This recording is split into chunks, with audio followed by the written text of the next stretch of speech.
when they took the Marshall Plan model and applied it to, quote, developing nations around the world, the music was all wrong. The plan to lift the poor nations out of poverty by designing them in our own image has failed. Hello and welcome to Why Are We Talking About Rabbits? That's this podcast right from Greenville, South Carolina, right here. Sitting in a room, recording in the studio in Greenville. So this is for people out there who they like heavy things, but lightly. This is from First Things Foundation. I'm John Heers. What we're going to do is use some philosophy, some history, some deeply immersive experiences in foreign countries, places we call often the old world. We're going to use all that to figure out the new world. On our podcast, that's what we do. This is Why Are We Talking About Rabbits? And this is episode 68, a brief history of foreign aid. Sort of. So, foreign aid, that's kind of our mojo at First Things, like send someone to help someone, but not really. Like, oh, foreigners who need our aid, those poor people, let's help them. Ugh. That's kind of what we're talking about today. But foreign aid's a real thing. Like George Washington, for example. Did he have a foreign aid program? I know he had a foreign policy program. Like, let's, consider a war with England. That was foreign policy. But what about foreign aid? What about, did George Washington want to help those poor people in Africa? Have you ever wondered about that? No? Well, I have. I like history, and I've researched an answer for you. And here's the answer. George Washington did squat. Nada. Zippo. American foreign aid for Africa was zero during his presidency, and really pretty much every presidency until the 20th century. Yeah, American foreign policy in the earliest years gave $0 to emerging nations, or whatever term you want to use. Zippo. Spoiler alert, that might be a good thing. You see, until World War II, there really wasn't even a thing called foreign aid. There was foreign military aid, and there were colonial-style investments that might be termed aid, if you want to stretch it. Here, we want to help you build schools in our image, speaking our language so that you will learn it and become better at farming rubber tree plants. For the most part, the notion of giving large sums of money to other countries so they could become, quote, better, that didn't really exist. That kind of thinking is very new world post World War II. And I'm not even sure it's real even now. But in 1948, when the Marshall Plan was passed between 1948 and 1951, more than $13 billion, around $120 billion in today's adjusted income, adjusted for inflation, $13 billion swam across the Atlantic destined to rebuild Europe. And guess what? Kind of worked. The Marshall Plan did a great job of stimulating development in Europe, in broken down Europe, while holding back the Soviet aggression. The Marshall Plan was a big hit. And as these things go, D.C. politicians started to copy it, especially a guy named John F. Kennedy in 1961. Kennedy signed the Foreign Assistance Act 1961 and created the United States Agency for International Development, USAID. And that crew spent some pretty hefty cash overseas ever since. In 2019 alone, USAID spent $40 billion in economic aid. Now, I'm not talking military aid here. That's not aid to other countries. That's way more. This is an aid to help the poor people. You can say I don't say that. As that's not what I would say.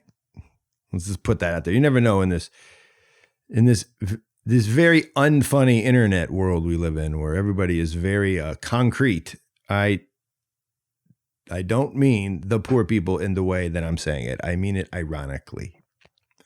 Because often they're very, very rich, the people we help, and they're very rich in spirit. The spiritual angle. We'll get to that in a bit.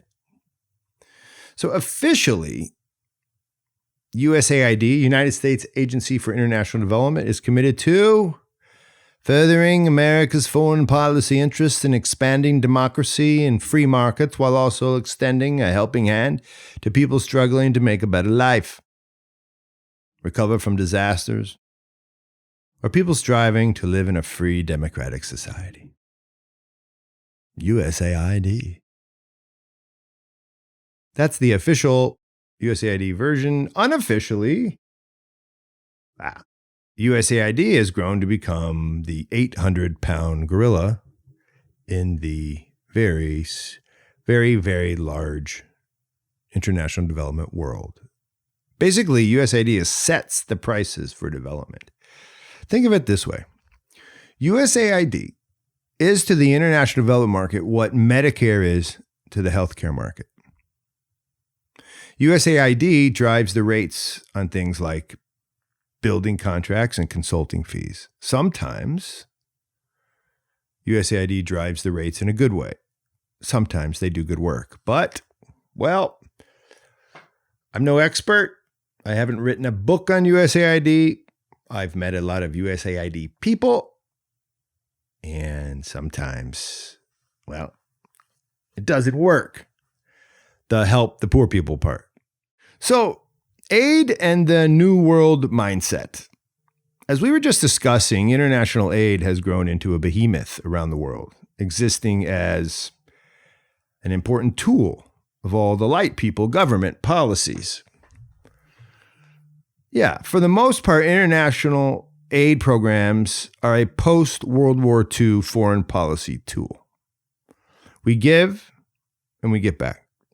And the truth is, this type of giving, I don't know. It just doesn't have the right flavor. In fact, this type of giving isn't really giving at all. Let me try to explain. What if I told you, you and me and, I don't know, let's say your car and your, I don't know, CD player, we were all on a long, long trip on Route 66. We were taking a journey, a road trip together. And during that road trip, I popped in, without really asking you, my beloved 9th century Georgian prayer chants into your car stereo there. And I just started playing them. And you were like, well, that's interesting. And I was like, crank it up, bro. Seriously, though, what if I made you listen to endless hours of music chanted in a foreign language and without any hint of 4-part harmony for 12 hours on Route 66? Or what if I made you listen to Disney hits on a loop? And I told you I did this because I love you, and after all, Disney's lyrics are wholesome. What if I did that to you for 12 hours? Then what if I told you that by listening to my cool monastic music or my Disney ditties, you'd be happy? Trust me, and one day, if you toughed it out and you just really listened to this really good music that I am telling you is really good, if you did that, you would end up maybe with your own stereo car player and a better car. In fact, your very own car instead of the one you're renting. What if I told you you could own whatever car you wanted if you would just listen to my music? Would you love me back? Would you love me as much as I love you? Yeah, the answer is obvious. No. But but you might do it to get the car. Yeah, it's obvious you wouldn't like that very much. But what isn't so obvious is if this type of giving is self-centered. Because, I mean, you're going to get a car out of it and a stereo. And if you man up and listen long enough, you might get exactly what you want. Because I have it. I mean, the music, by the way, the Georgian chant that I mentioned, I do love it. And it is salvific. And you're going to thank me one day. Haven't I done a nice thing? What's so bad about giving you what I know will make you happy? After all, didn't war-torn Europe do well by jamming out to our Marshall Plan music after World War II? Right? They did as they were told, and Europe prospered. Europe was rebuilt. America got rich. Europeans got their lovely cobblestone roads back after being bombed all to hell. Why can't you do the same and enjoy the good things there in that car with me as I tell you all about my CDs on that trip down Route 66? Yeah. Well, the difference in me giving you the music I want and Europe taking all that Marshall aid is that Europe's road trip music was also our road trip music. Yeah. Our European Marshall Plan for them was written in 4 parts and they recognized it. It was recognizable to them. We, America and Europe, shared a common history. They liked it for the most part. And in the end, it was a gift because it was for them, because they were of it. But when JFK and others applied the same logic toward impoverishment in the developing worlds of Africa and the Middle East and all non-Western nations around the globe, when they took the Marshall Plan model and applied it to, quote, developing nations around the world, the music was all wrong. The plan to lift the poor nations out of poverty by designing them in our own image has failed. It continues to fail. Right? I don't think 12 hours of my Georgian chant will work unless you're already of and inclined to be of that thing, that culture, that beauty. Doesn't mean I shouldn't introduce it to you, but I got to watch out how. Is Western-style democratic economy, is this type of life we live, is it good for West African nations?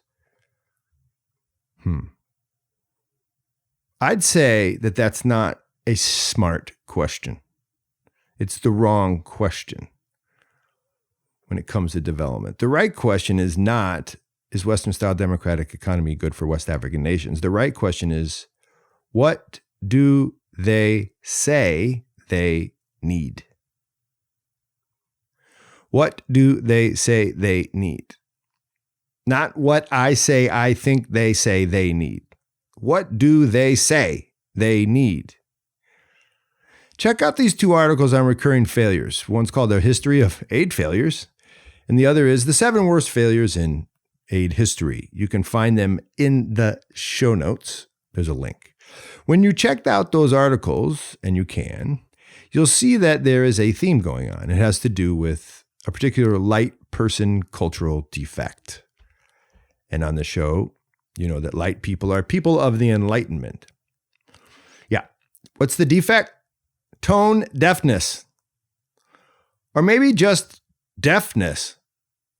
We don't hear no good in these here enlightened parts, especially when it comes to people who don't act right. I especially like the story about how rapper 50 Cent used starving kids in Somalia as a ransom for his new energy drink. Oh, we got plans. They're just our plans. And while they create a lot of stuff, they don't create a lot of true spiritual, mental, intellectual, or bodily development. And bodily here yes, that's a thing. Because the rates of diabetes are going sky high in the places where we work. And that's because we keep bringing them our lovely diet. But that's another podcast. Let's keep going. Yeah, we're almost finished, but I got to tell you that at the core of our failure as donors of aid is the same problem that makes the road trip with my ancient chants torturous. It's the same problem that gums up our relationships with mom and dad. It gums up our relationships with the guy that lives down the street, our neighbor. It's the problem that afflicts every human being that's ever got out of the womb. Unfortunately, it's the problem that our culture has forgotten to call a problem and instead has embraced. And that problem is ego. In fact, in terms of human development, our ego is at the core of human underdevelopment. Bad relationships screw stuff up. And most bad relationships start out with bad listening. Hubris. It's difficult to really listen to others, to hear the melody, to understand the rhythm. We don't want to take the time to listen to other people's music, especially when we know our music is really good. And we know. We know. It's not time we need, I think, to do development aid right. It's not just a little more time to do the right projects. If only they had more time to fully embrace what we're offering. No, we need humility. George Washington, cold and calculated as his policy may have been, he knew that foreign aid in the New World would never be about the foreigners. Foreign aid, as per light people Machiavellian calculus, foreign aid for us is about the people and the nation that delivers the aid. We can see this in history.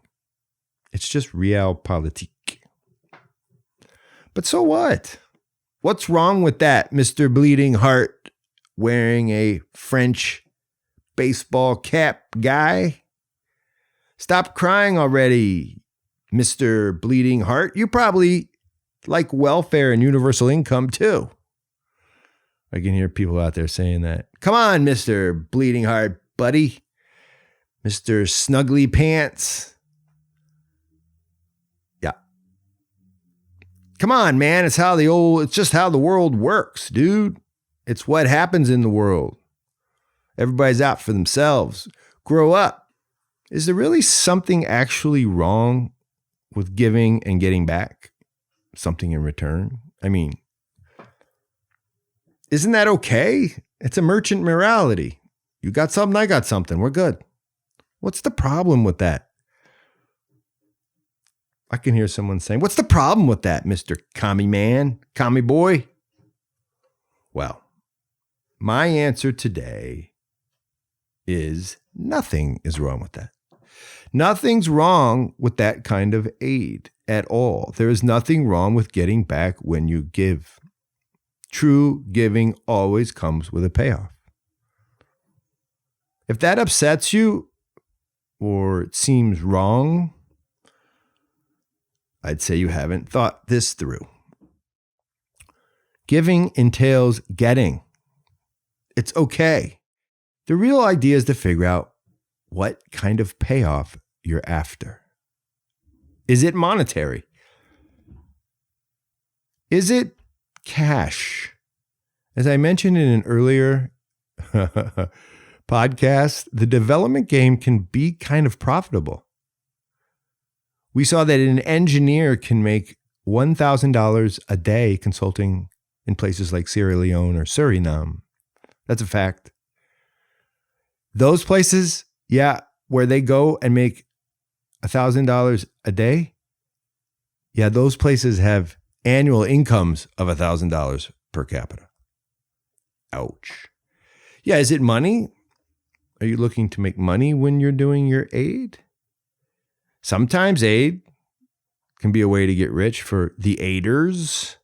It's a type of payoff. Is the payoff you're out for political?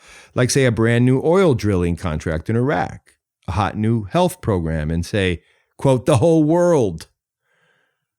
Yeah, a brand new health program for the whole world where you help people by getting them to use your cool COVID pass and in turn acquire a whole load of information and a corner on the political market.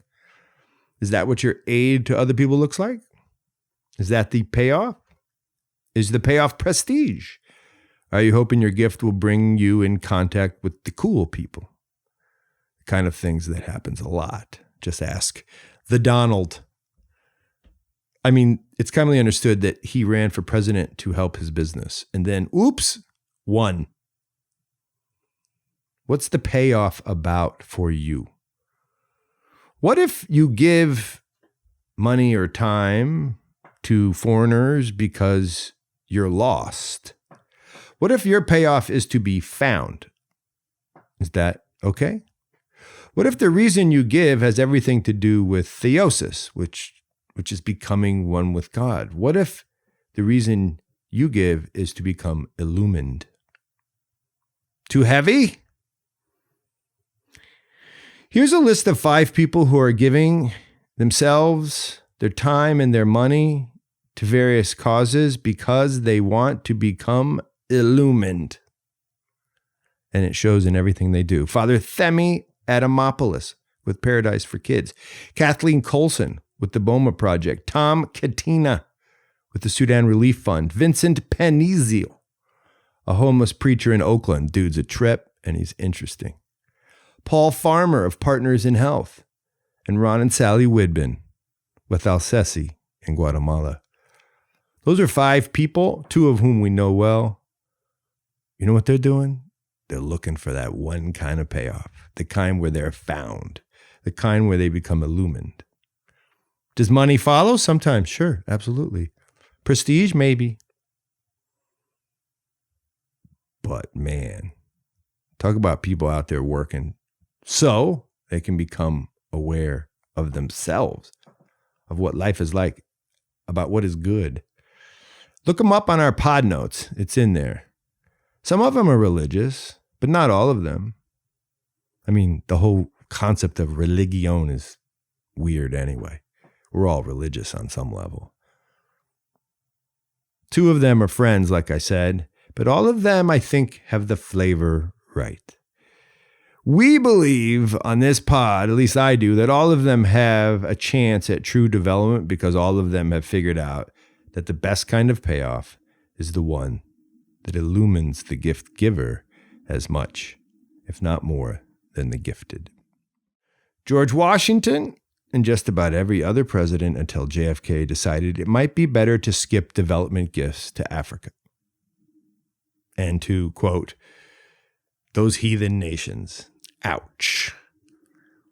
That was one of the issues, right? They always had to add some dumb stuff.